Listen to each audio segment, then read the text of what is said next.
आज की कहानी की ओर। दोस्तों, हेमंत हमारी और आपकी तरह ही एक आम लड़का है जो BCA की पढ़ाई कर रहा है। अपने पढ़ाई के साथ साथ वो अपना खर्चा भी खुद ही उठाता है, वो भी ट्यूशन पढ़ाकर। हेमंत को कुछ ही दिन हुए थे जिम ज्वाइन किए। ऐसे ही एक शाम वो जिम के लिए निकलता है। जिम पहुंचकर रोजाना की तरह वर्कआउट करके तकरीबन 1 घंटे बाद वापस घर के लिए निकलता है, जो कि वहां से 20 मिनट की दूरी पर था। घर पहुंचकर हेमंत रात का डिनर करके सो जाता है। तकरीबन 1:30 बजे हेमंत टॉयलेट के लिए उठता है।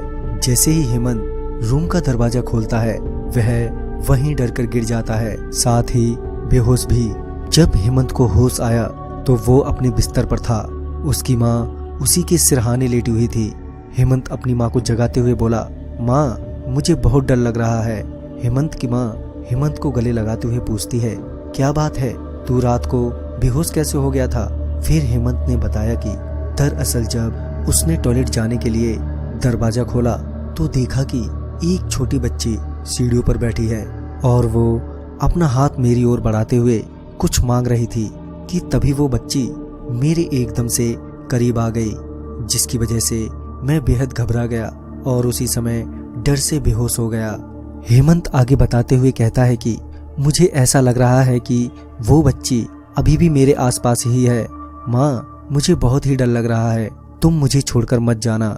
हेमंत की माँ उसी के साथ साथ उस रात सो जाती है और सुबह होते ही उसे बाबा यानी ओझा के पास ले जाती है, जहाँ ओझा ये बताता है कि जब हेमंत कल रात जिम से घर लौट रहा था, तब हेमंत रास्ते में कुछ सफेद चीज खाते हुए घर आ रहा था। तभी उस बच्ची की आत्मा उस चीज पर पड़ गई और उसे भी चीज खानी थी। लिहाजन उस बच्ची की आत्मा हेमंत के पीछे पीछे घर तक आ गई। हेमंत की माँ ओझा से कहती है, अब क्या होगा, उस बच्ची की आत्मा से छुटकारा कैसे मिलेगा? ओझा कहता है कि घबराने की कोई बात नहीं है। तभी ओझा ने अपनी मंत्र विद्या से उस लड़की की आत्मा को बुलाया।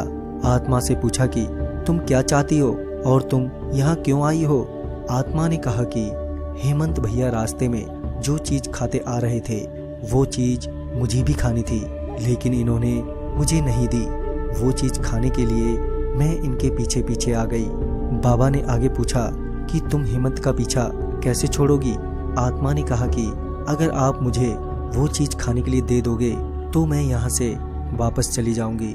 आत्मा के कहे अनुसार बाबा ने उस आत्मा को वो सफेद चीज खाने के लिए दे दी और आत्मा वो चीज लेकर वहां से चली गई।